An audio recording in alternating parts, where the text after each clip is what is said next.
Հանրային մեծ հնչեղություն ստացած Վեդի մանկապղծության գործով մեղադրյալ 65-ամյա Դավիթ Այնազյանը դատարանի որոշմամբ կալանավորվել է 2 ամսով։ Ըստ դատախազության, տղամարդու նկատմամբ հանրային քննական հետապնդում է հարուցվել անչափահասների նկատմամբ սեքսուալ բնույթի բռնի գործողություններ կատարելու համար։ Բռնության գործի շրջանակում ներքին գործերի նախարարության պաշտոնյաներ են աշխատանքից ազատվել, ինչպես հայտնել է ներքին գործերի նախարարի մամուլի խոսնակ Նարեկ Սարգսյանը, քրեական ոստիկանության գլխավոր վարչության Արարատի մարզային վարչության պետ, ոստիկանության գնդապետ Սարիբեկ Ռուստամյանն ու համայնքային ոստիկանության Վեդիի բաժնի պետ, ոստիկանության փոխգնդապետ Արմեն Մկրտչյանը ազատվել են պաշտոններից։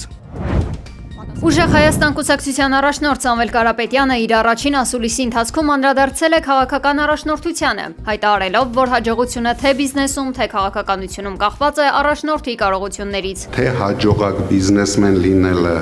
թե հաջողակ քաղաքական գործիչ լինելը,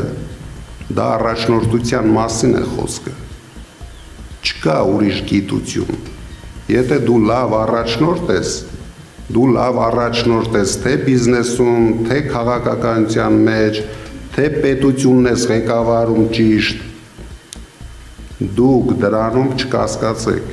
Նրա խոսքով, եթե իրենց քաղաքական ուժին հաջողվել է ընդամենը 6 ամսվա ընթացքում դառնալ գլխավոր ընդդիմադիր դաշինքը եւ առաջատար քաղաքական ուժերից մեկը, ապա նույն տեմպով հնարավոր է զարգացնել նաեւ Հայաստանի տնտեսությունը եւ երկրում հաստատել կայուն ու արժանապատիվ խաղաղություն։ Անդրադառնալով նախկին եւ ներկա իշխանությունների նկատմամբ հասարակության ունեցած անարդարության զգացմանը, Կարապետյանը նշել է, որ իր ղեկավարած իշխանությունը գործելու է բացառապես օրինականության շրջանակում։ Նա շեշտել է, որ չեն կրկնելու ներկայիս իշխանությունների սխալները եւ բոլոր հարցերում առաջնորդվելու են օրենքով ու արդարադատությամբ։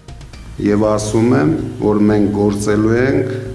չէ, դուք ասեք, ես ասում եմ վարչապետը։ Եվ ասում եմ, մենք գործելու ենք օրինականության դաշտում։ Չենք անելու նույն սխալները, ինչ արեց ներկա իշխանությունը բոլոր հարցերում։ Ինքը դրանով տապալվեց, ձախողվեց։ Դրա համար մենք ամեն ինչին շատ լուրջ ենք վերաբերվելու։ 1-2 մարդկանց կարծիքի հետևից չենք ընկնելու։ Գոյություն ունի Հայաստանում օրենք, եթե չկա էլ կլինի օրենք, կլինի արտարություն, արտարադատություն։ Իրենք կորոշեն մարդկանց մեղքերը եւ այդ մեղքերով կամ դատապարտվեն, կամ դառնան ազգային հերոսներ։ Ուժեղ Հայաստան կուսակցության առաջնորդ Սամվել Կարապետյանը անդրադարձել է վարչապետ Նիկոլ Փաշինյանի հայտարարությանը, թե ընտրություններից հետո ինքը ունեզրկվելու է։ Դա այնքան անլուրջ բանի մասին ենք խոսում։ Նիկոլ Փաշինյանը ինչ-որ բան ասել։ Ով է, դա արդեն իր խմբակի մեջ լուրջ չեն ընդունում նրա ասածները։ Դուք ուզում եք ես նրա ասածները դնեմ մեկնաբանեմ։ Նիկոլ Փաշինյանը չի պատկերացնում այն ունեցվածքի մասին, որի մասին խոսում է ինքը։ Դրա համար չկա այդպիսի մարդ, այդպիսի ուժ, նույնիսկ որ կարող է ինձ ամբողջությամբ ունեզրկի ու սրանով ես ուզում եմ այդ թեմային էլ չանդրադառնալ։ Անդրադառնալով ընդդիմադիր դաշտում հնարավոր միավորմանը, Կարապետյանը շնորհակալություն է հայտնել Հայաստանի առաջին նախագահ Լևոն Տեր-Պետրոսյանին իր քաղաքական ուժի վերաբերյալ հնչեցրած գնահատականի համար։ Նրա խոսքով բանակցություններ են եղել տարբեր քաղաքական ուժերի հետ, սակայն բոլորի օրակարգերը չեն համընկել։ Իրենք առաջարկել են իրենց օրակարգը, մենք առաջարկել ենք մեր օրակարգը եւ տեսել ենք, որ դրանք մի քիչ չեն համապատասխանում։ Դրա համար մենք գնացինք մեր ճանապարհով, իրենք գնացին իրենց ճանապարհով։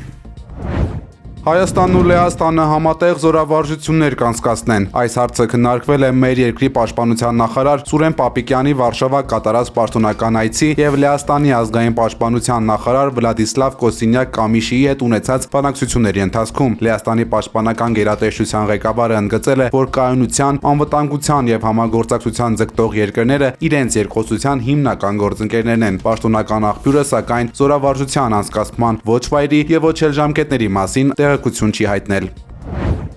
Ռուսաստանի նախագահի օգնական Յուրի Ուշակովը հայտարարել է, որ պաշտոնական Երևանը շարունակում է հավատարիմ մնալ երկու աթոռի վրա նստելու քաղաքականությանը։ Նրա խոսքով նման դիրքորոշումը վնասում է հայ-ռուսական երկկողմ հարաբերությունների զարգացմանը եւ անորոշ է, թե որքան երկար հայկական կողմը կարող է պահպանել այդ ընթացքը։ Անդրադառնալով Մոսկվայում հայրենական մեծ պատերազմի հաղթանակի 81-րդ դարադարձին նվիրված միջոցառումներին, Ուշակովը նշել է, որ թեև այս տարի հատուկ հրավերներ չեն ուղարկվել, սակայն մի շարք օտարերկրյա առաջնորդներ իրենք են ցանկություն հայտնել մայիսի 9-ին այցելել Մոսկվա եւ մասնակցել հանդիսավոր միջոցառումներին։ Հայաստանի վարչապետ Նիկոլ Փաշինյանը չի մասնակցի Մոսկվայում կանալիք հաղթանակի շքերթին։ Հանրապետությունում մեկնարկող խորհրդարանական ընտրությունների նախընտրական քարոզարշավով պայմանավորված վարչապետը վաղվանից օրենքի ուժով կգտնվի արձակուրդում։ Հայտնի է, որ մայիսի 9-ին Փաշինյանը նախընտրական հանդիպումներ է անցկացնելու Սյունիքի մարզում։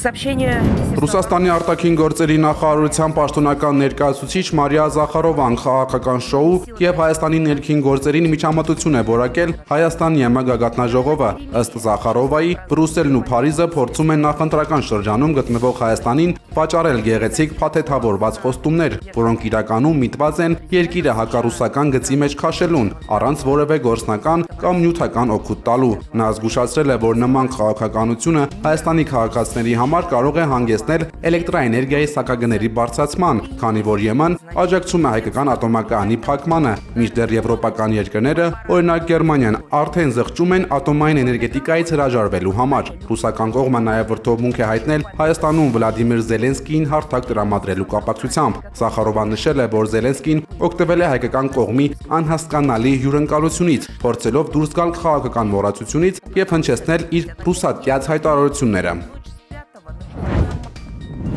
Բաքվում ապօրինաբար դատապարտված Արցախի նախկին պետնախարար Ռուբեն Վարդանյանը հայտարարություն է տարածել, անդրադառնալով Հայաստանի մարդու իրավունքների պաշտպան Անահիտ Մանասյանի կողմից իր դիմում խնդրանքին տված պատասխանին։ Հրապարակայնորեն չեմ գնահատի նրա այդ դիրքորոշումը, թողնում եմ նրա խղճին, պարզապես կասեմ, անկեղծորեն ցավում եմ Աստված ձեզ դատավոր, նշել է Վարդանյանը։ Վարդանյանի խոսքով ՄԻՊ-ի դիրքորոշումից հետո կոնկրետ հարցեր են առաջանում ոչ միայն պաշտպանի ինստիտուտի, այլև վարչապետի պատասխանատվության վերաբերյալ։ Նա հարց է բարձրացրել, թե եթե Ադրբեջանի բանտերում գտնվող հայ քաղաքացիների պաշտպանությունը օմբուդսմենի մանդատի մեջ չի մտնում, ապա ում լիազորությունն է դա եւ ով է պատասխանատու այս հարցի համար։ Բաքվի բանտից փոխանցված ուղերձում Վարդանյանը նաև շեշտել է, որ Բաքվում արդեն 6 տարի պահվող անձանց համար Հայաստանի կառավարությունը այդպես էլ չի կարողացել ստեղծել կայուն եւ հասկանալի կապի մեխանիզմ ոչ միջազգային կազմակերպությունների եւ ոչ էլ երրորդ երկրների դեսպանատների միջոցով։ Ըստ նրա, պարզ չէ, թե ով է զբաղվում այս խնդրով եւ ինչու այդ մասին տեղեկացված չեն ոչ բանտարկյալների ընտանիքները